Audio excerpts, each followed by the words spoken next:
രാജ്യത്ത് ഏറ്റവും കൂടുതൽ സൗജന്യ ചികിത്സ നൽകുന്ന സംസ്ഥാനം കേരളമാണ്. 1600 കോടി രൂപയാണ് ഒരു വർഷം കേരളം സൗജന്യ ചികിത്സയ്ക്ക് വേണ്ടി നൽകുന്നത്.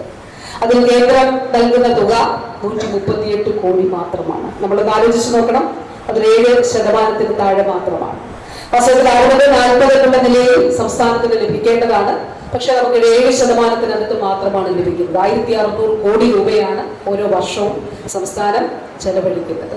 അതിന്റെ ഫലമായി ഇപ്പൊ നമ്മൾ റാമീനിലെ തന്നെ കാര്യമെടുത്താൽ, അതല്ല മറ്റ് പത്തനംതിട്ട ആശുപത്രി, Kottayam medical college, Alappuzha medical college, Thiruvananthapuram medical college, മറ്റു ആശുപത്രികളുടെയും കാര്യമെടുത്താൽ സർക്കാർ ആശുപത്രികളെ ആശ്രയിക്കുന്നവരുടെ എണ്ണത്തിൽ ഗണ്യമായിട്ടുള്ള വർധനവ് ഉണ്ടായിട്ടുണ്ട്. ഇതുകൂടാതെ സർക്കാർ അധികമായിട്ട് തസ്തികകൾ സൃഷ്ടിച്ചുകൊണ്ടാണ് മുന്നോട്ട് പോകുന്നത്. ഈ പ്രവർത്തനങ്ങൾക്കിടയിൽ ഒട്ടേറെ പുതിയ കർമ്മ പരിപാടികൾ, ഇപ്പൊ നവകേരള കർമ്മ പദ്ധതി 2ന്റെ ഭാഗമായി ആർദ്ര മിഷനിലൂടെ 10 കാര്യങ്ങൾ ലക്ഷ്യം വെച്ച ആ പ്രവർത്തനങ്ങൾ നമ്മൾ നടന്നു വരുന്നുണ്ട്. അതിന്റെ ഭാഗമായി ക്യാൻസർ സ്ക്രീനിങ്, അതായത് നമ്മുടെ സമൂഹം ഏറ്റവും അധികം മികച്ച ആരോഗ്യ സൂചികകളുള്ള സമൂഹമാണ്. ഏറ്റവും കൂടുതൽ ആയുസ്സുള്ളവർ കേരളത്തിലാണ് താമസിക്കുന്നത്. ഏറ്റവും കുറവ് കുഞ്ഞുങ്ങൾ പ്രസവ സമയത്ത് മരിക്കുന്ന സംസ്ഥാനം കേരളമാണ്. ഏറ്റവും കുറവ് കുഞ്ഞുങ്ങൾ. ലോകാരോഗ്യ സംഘടന പറഞ്ഞ് 2030 ആകുമ്പോഴേക്കും 1000 കുഞ്ഞുങ്ങൾ ജനിക്കുമ്പോൾ 6 കുഞ്ഞുങ്ങൾ മാത്രമേ മരിക്കാവൂ. 2021 കേരളം അത് ആ ഒരു നിലയിൽ എത്തിച്ചേർന്നു. എന്നാൽ രാജ്യത്തിന്റെ പൊതുസ്ഥിതി 27-30 1000 കുഞ്ഞുങ്ങൾ ജനിക്കുമ്പോൾ 30 കുഞ്ഞുങ്ങളാണ് രാജ്യത്ത് മരിക്കുന്നത്. കേരളത്തിൽ അത് 2021 തന്നെ 6 എത്തി. നമ്മൾ ഇപ്പോൾ സംസാരിക്കുമ്പോൾ 4.3 മാതൃമരണനിരക്ക് പ്രസവ സമയത്ത് അമ്മമാർ ഏറ്റവും കുറവ് മരിക്കുന്ന സംസ്ഥാനം കേരളമാണ്.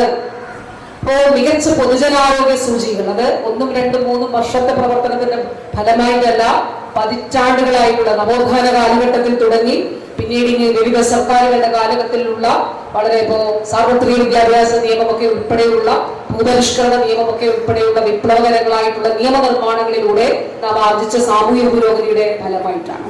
ഈ സൗകര്യങ്ങൾ ഒരുക്കുന്നത് ജനങ്ങൾക്ക് വേണ്ടിയിട്ടാണ്. ഈ സൗകര്യങ്ങൾ ജനങ്ങളുടെ വെൽബീയിങ്ങിന് വേണ്ടിയിട്ടുള്ളതാണ്.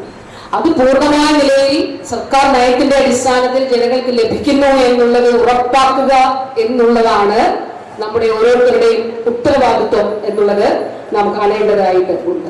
ഓരോ ആശയ്ക്കും ഓരോ ആശയുടെ കുടുംബത്തിനും 5 ലക്ഷം രൂപ ഒരു വർഷം ഏതെങ്കിലും തരത്തിലുള്ള ചികിത്സ ആവശ്യമായി വന്നാൽ, ആശുപത്രിവാസം ആവശ്യമായിട്ട് വന്നാൽ, ആശയ്ക്കും ആശയുടെ കുടുംബാംഗങ്ങൾക്കും 5 ലക്ഷം രൂപ വരെ ഓരോ വർഷവും ഇൻഷുറൻസ് ലഭിക്കത്തക്ക രീതിയിൽ അത് ക്രമീകരിച്ചു. ഞാൻ ഡിസംബർ മാസത്തിൽ ഇതിന്റെ ഒരു യോഗം എടുത്തിരുന്നു.